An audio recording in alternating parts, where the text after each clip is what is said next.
It was the Third Arab-Israeli War. Israel was fighting a war on multiple fronts against namely Egypt, Syria, and Jordan. The Arab coalition were also supported by troops from Iraq, Saudi Arabia, and Lebanon. This conflict became known as the Six-Day War, as the conflict ended in 6 days with an Israeli victory. A US Navy ship, USS Liberty, hull number Golf Tango Romeo 5, was about 13 nautical miles or 24 kilometers off the coast of the Sinai Peninsula. Officially, USS Liberty was an auxiliary technical research ship. Unofficially, the crew on board USS Liberty comprises personnel from the US Navy, US Marine Corps, and the NSA. USS Liberty was a ship that specializes in seek-in operations. Liberty was a state-of-the-art intelligence gathering vessel of the time, and what we did is we listened. We were a listening ship. My name is Lloyd Painter.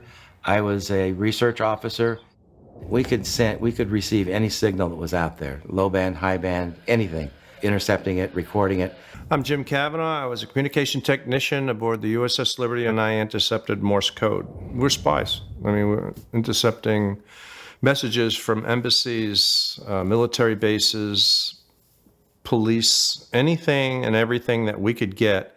At the start of the war, on 5th June, General Yitzhak Rabin had informed Commander Ernest Carl Castle that Israel would defend its coast, including sinking unidentified ships, asking the US to keep its ships away from Israel's shore.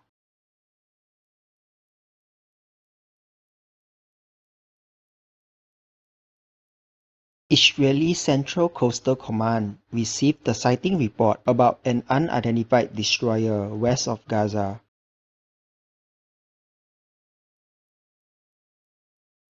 USS Liberty was spotted by an Israeli aircraft.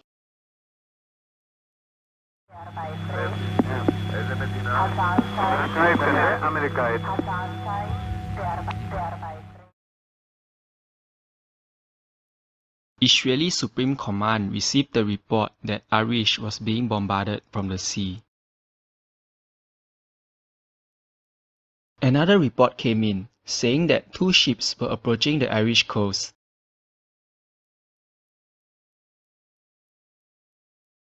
Division 914 received orders to patrol the area. General Yitzhak Rabin was concerned that an Egyptian amphibious landing could outflank Israeli forces. He gave his standing order to sink any unidentified ships in the area. The torpedo boats led by Commander Moshe Oren reported a target moving west at a speed of 30 knots. At that time, only warships could be sailing over the speed of 20 knots. Thinking it was an Egyptian destroyer fleeing after shelling Irish, the torpedo boats gave chase but could not catch up to it. Commander Oren requested air support to intercept the ship.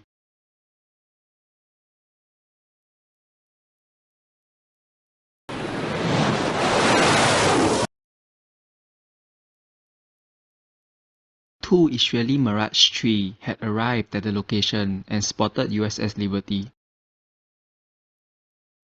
Upon receiving clearance to attack, the Israeli Mirage 3s attacked the ship with their cannons and rockets.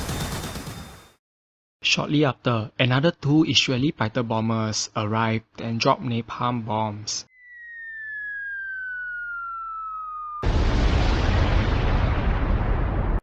USS Liberty tried to radio the US 6th Fleet for help. We tried to communicate with the 6th Fleet, and we could not get a signal across. Israeli pilots noticed the ship wasn't fighting back. They tried to identify the ship, but mistakenly identified her.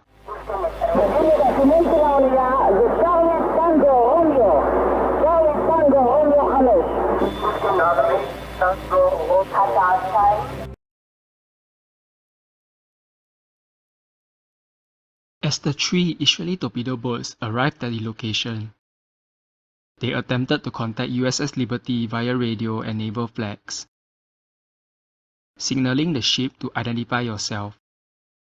USS Liberty responded with an Eldest Lamb, a response similar to Egyptian destroyer Ibrahim el-Awwal.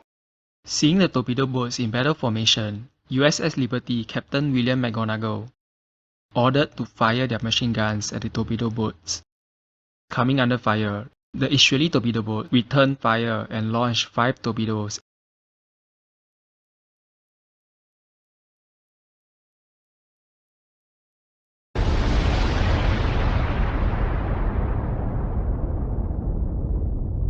USS Liberty Captain William McGonagall eventually managed to send a distress message out. Firefox, Firefox, this is Rockstar. Under attack by unidentified surface and naval air units. Require immediate assistance. As the torpedo boats closed in, they finally established the ship's identity via the hull number. Meanwhile, the US 6th Fleet had received USS Liberty's distress message and launched 8 aircraft.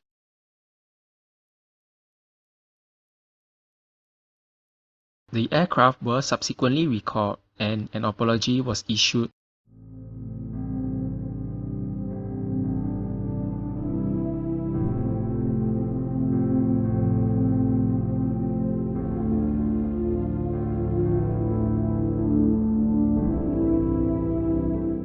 There were many discussions as to whether the attack was deliberate or not.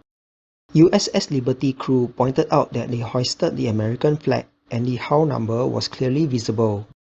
But Israeli jets were flying as high as 3,000 feet and at high speed. Egyptian warships were also known to disguise their identity by replacing Arabic letters with Western markings. The crew believed their communications were jammed by the Israelis, but it is possible that USS Liberty's antenna was damaged during the attack.